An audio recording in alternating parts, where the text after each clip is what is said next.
Ya, Pak Arief, kalau kata Bang Roy dan Tifa tidak sedang melakukan kejahatan yang luar biasa. Tapi kenapa ditangkap tadi pagi? Silakan dijawab supaya tidak jadi bola liar. Oke, terima kasih Mbak My Sister Elona Tarigan ya. Saya tertarik dengan pendapatnya Mas Ray Rongkuti, Bang Ray Rongkuti. Jadi memang itu bukan perkara yang maksudnya sulit ya. Tetapi kan kita lihat ini sudah berpolemik dari tahun lalu sampai hari ini tetap berpolemik.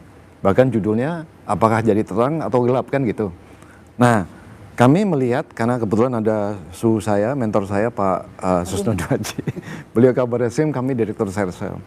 Jadi memang alasan daripada penyidik untuk bisa mentahap duakan suatu perkara, kalau penyidik itu sudah berkasnya yang di tangan itu sudah P21, itu seperti ibaratnya mahasiswa yang lulus skripsi dapat gelar.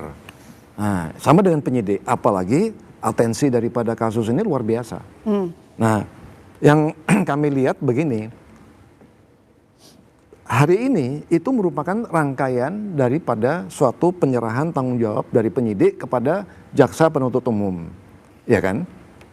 Masih merupakan bagian rangkaian. Itulah sebabnya penyidik Polda Metro dalam ini Dilkrim atau Subdit Kapnag itu dia akan berbuat as perfect as possible, seperfect mungkin.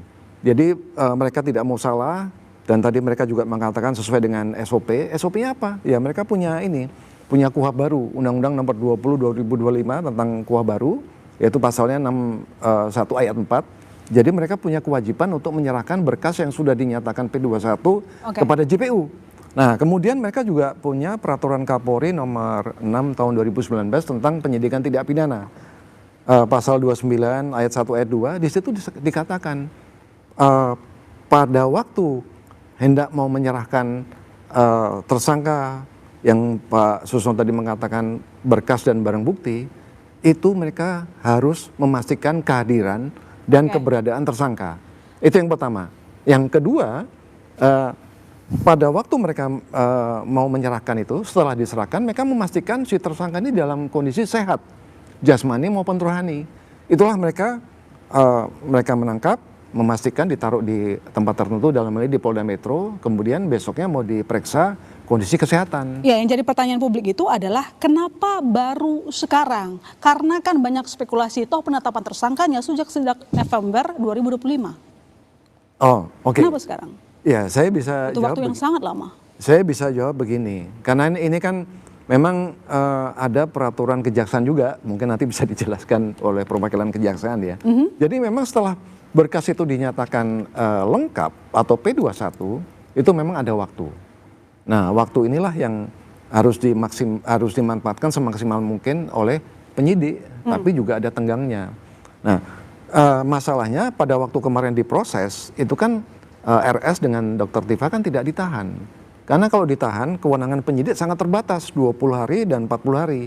Jadi nanti akan dikejar oleh waktu. Nah, sekarang dengan ada yang tidak ditahan itu mereka agak sedikit leluasa. Tetapi begitu di ujung daripada berkas itu komplis, tuntas, tapi ini masih masa peralihan dari penyidik kepada penuntut umum. Nah, itulah sebabnya sekali lagi yang bisa kami pastikan bahwa penyidik tidak mau kecolongan.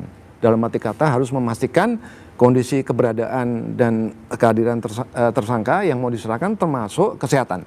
Jangan sampai nanti begitu diserahkan, loh ini kok sakit gitu loh. Nah, makanya besok akan diperiksa kesehatan jasmani maupun rohani. Demikian, Mbak. Oke, baik. Coba ke Pak Jasman. Jadi kenapa kira-kira penetapan P21-nya memakan waktu cukup lama? Apa sih biasanya kendala sehingga memakan waktu cukup lama seperti kasusnya Roy dan juga Tifa ini? Sebenarnya, ya, Mbak Igan, ya,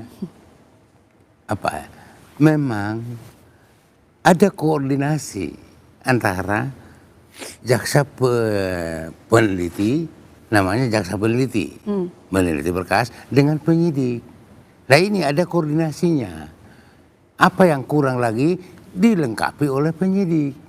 Itu loh. Jadi ini bisa saja memakan waktu. Jangan sampai terjadi seperti yang selama ini, sampai bertahun-tahun ada penyidikan nggak tuntas-tuntas.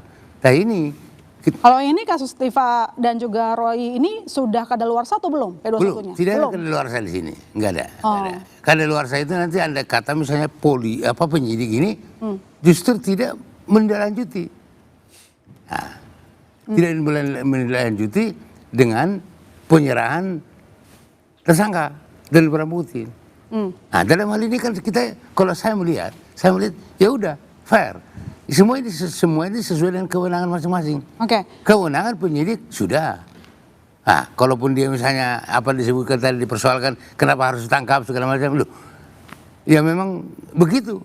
Itu termasuk kewenangan daripada penyidikan. Oke, coba saya ke Pak Suparji. Kalau Anda sendiri, analisa Anda, kita sudah tahu sama-sama kasusnya Roy sudah sangat lama. Tersangkanya November 2025. Baru tadi pagi ditangkap dan P21-nya selesai. Ada apa sih di balik ini? Kenapa bisa harus butuh waktu yang sangat lama? Ya, pertama perkara ini sudah tidak menjadi bola liar lagi. Karena sudah akan dikirim ke pengadilan. Dan ini sudah masuk babak final. Karena tinggal 2 pemain saja yang ada di gelanggang nanti. Roy dan Tifa, yang lain sudah tersisih di babak penyisihan. Dan kalau kita cermati, memang faktanya tadi ada pengamanan atau kemudian kata lain adalah penangkapan, tapi bahasa yang dipakai adalah pengamanan kan. Terus kemudian penahanan.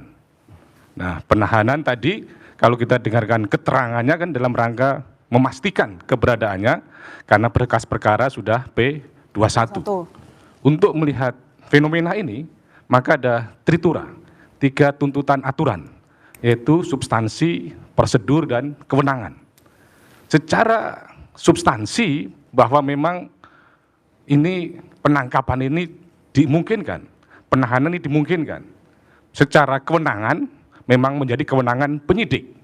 Tetapi bahwa dalam konteks penahanan, KUHP yang baru ini, itu kan sekarang sudah bergeser sangat signifikan, bahwa alasan-alasan itu 8M dan 1S itu harus sudah terukur dan nyata.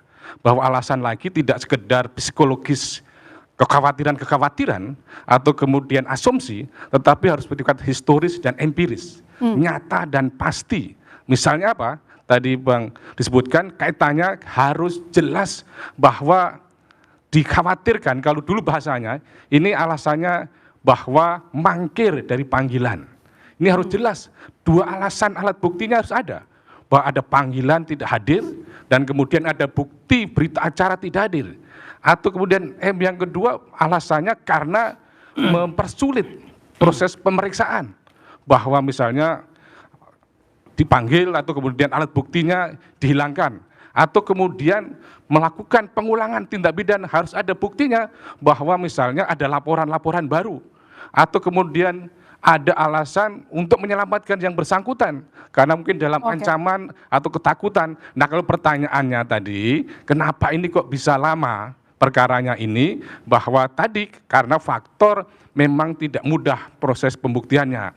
Ibaratnya mengajukan naskah P21 tadi itu adalah tidak mudah karena perlu ada proses koordinasi, sinkronisasi, harmonisasi tentang alat buktinya. Bahwa ini menjadi kewenangan penyidik bahwa untuk membuktikan tentang ijazah palsu harus ada minimal 2 alat bukti dan kemudian harus bisa diuji secara konkret. Nah, kalau belum yakin jaksa yang nanti akan bertarung di persidangan, maka akan kembali terus bahwa memang ini adalah telah melebihi 14 hari sehingga muncullah asumsi bahwa ini seolah-olah sudah daluarsa, tetapi tidak ada konsekuensi logis misalnya melebihi 14 hari. Yang terpenting adalah bahwa ini ada proses penanganan perkaranya. Memang yang jadi persoalan kan ini tadi sudah kooperatif, bahwa sebetulnya juga tidak akan melakukan 8M tadi itu, tetapi kenapa harus melakukan ditangkap? Padahal kan nuansa KUHP yang baru itu kan lebih humanis, lebih manusiawi. Yang terpenting fakta terungkap secara terang-benderang di dalam persidangan, tidak perlu harus kemudian ditahan. Kan penahanan ini bukan suatu keharusan, bukan suatu kewajiban, tetapi kewenangan yang tidak boleh dilakukan secara sewenang-wenang atau melampaui kewenangan atau kemudian mencampur adukan kewenangan.